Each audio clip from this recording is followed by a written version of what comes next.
बात करेंगे पाकिस्तान की। पाकिस्तान के प्रधानमंत्री नवाज शरीफ अपनी अमेरिकी यात्रा के दौरान यूएस के राष्ट्रपति बराक ओबामा से भारत और पाक के बीच रद्द हुई जो शांति वार्ता है उसका मुद्दा उठाएंगे। पाकिस्तान के राष्ट्रीय सुरक्षा सलाहकार सरताज अजीज ने यह कहा है कि अगले हफ्ते पाक पीएम नवाज शरीफ अमेरिका की यात्रा पर जाएंगे और इस दौरान वो इस मुद्दे को उठाएंगे। नवाज शरीफ 22 अक्टूबर को यूएस के राष्ट्रपति ओबामा से मुलाकात करने वाले हैं। सरताज अजीज ने यह भी इशारा किया है कि इस मुलाकात के दौरान पाकिस्तान अमेरिका को भारत के खिलाफ कुछ सबूत भी दे सकता है। पाकिस्तान ने भारत की इंटेलिजेंस एजेंसी रॉ पर पाकिस्तान में आतंकियों को मदद देने का भी आरोप लगाया है। बता दें, अगस्त महीने में भारत पाकिस्तान के बीच एनएसए लेवल की जो बातचीत है उसको पाकिस्तान ने ही रद्द कर दिया था।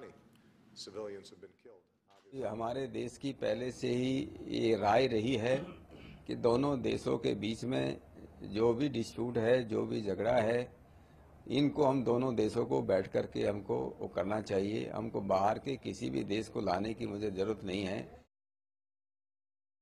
The suggestion that Prime Minister Nawaz Sharif will raise Kashmir and the stalled India-Pakistan dialogue when he visits the US President, Mr. Obama, is a fairly predictable kind of position that Pakistan would take, because if you look at the history of both the India-Pakistan relationship and the way in which Pakistan has sought to engage the United States, there is a central aspect which is try and seek international support for Pakistan's position on Kashmir. So I think this is a very familiar diplomatic posture. और आपको बता दें कि भारत में America के ambassador Richard Verma ने कहा है कि पाकिस्तान के साथ अमेरिका की ये महत्वपूर्ण मुलाकात है और इस दौरान कई मुद्दों पर बातचीत की जाएगी। हालांकि वो किसी भी मुद्दे के बारे में पहले से नहीं कह सकते। I think it's an important visit. As you know, there's a range of issues that will have to be discussed, from security to economics to trade, and I think it'll be an important visit. And I don't want to prejudge the subjects or the outcomes, but I just say it's an important visit, and we'll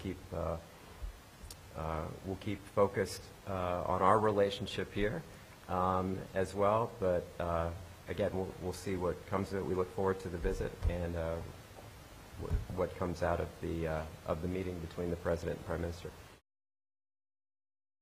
और इसी खबर पर और विस्तार से बातचीत के लिए हमारे सहयोगी प्रणय उपाध्याय हमारे साथ जुड़ चुके हैं। प्रणय, किस तरह से इसको देखा जाए? देखिए, ये जैसे कि सारे जानकार भी कह रहे हैं, ये बहुत ही एक्सपेक्टेड लाइंस पे है। और मैं आपको थोड़ा सा वक्त पहले ले जाना चाहूंगा हिमानी। अगस्त के अंदर जब ये सवाल पूछा गया था व्हाइट हाउस से और यूएस स्टेट डिपार्टमेंट से, तो उस समय तक उन्होंने कंफर्म भी नहीं किया कि ये मुलाकात होनी भी है या नहीं होनी है। बहुत मुश्किल से ये मुलाकात तय हुई और पाकिस्तान ने पूरा जोर लगाया कि नवाज शरीफ को न्योता मिले और ओबामा उन्हें बुलाए। अमेरिका की मजबूरी है या कह लीजिए कि उसकी रणनीतिक जरूरत है कि इस समय अभी बहुत सारी उस सैनिक साजो सामान अफगानिस्तान में है और अफगानिस्तान से उस सैनिक साजो सामान को निकालने के लिए उसे पाकिस्तान की रणनीतिक जरूरत है। लिहाजा ये रिलेशन ऑफ म्यूचुअल कन्वीनियंस है और इस कन्वीनियंस के लिहाज से पाकिस्तान ने इसका इस्तेमाल किया। लेकिन पाकिस्तान वादे करना, इरादे जताना और उन इरादों से मुकरना और वादों को तोड़ना, ये पुरानी कहानी है और यही कहानी यहाँ भी दोहराई जाती नजर आ रही है। शिमला समझौते में दोनों देशों ने यह तय किया था कि कश्मीर समेत सारे जो लम्हे हैं वो द्विपक्षीय बातचीत की मेज पर तय होंगे, लेकिन बातचीत की मेज से तय करना और उसे पलट जाना, इस पिछले साल भी यही हुआ था जब दोनों देशों के बीच विदेश सचिव स्तर की बातचीत तय हुई थी अगस्त में। उसके बाद राष्ट्रीय सुरक्षा सलाहकार स्तर की बातचीत जब जुलाई में उफा में दोनों प्रधानमंत्री मिले थे तय हुई थी। उसके बाद अगस्त में ये बातचीत नहीं हो पाई, टूट गई। क्यों नहीं हुई ये सभी लोग जानते हैं, क्योंकि पाकिस्तान। बिल्कुल, शुक्रिया प्रणय, इससे तमाम जानकारी के लिए आपका।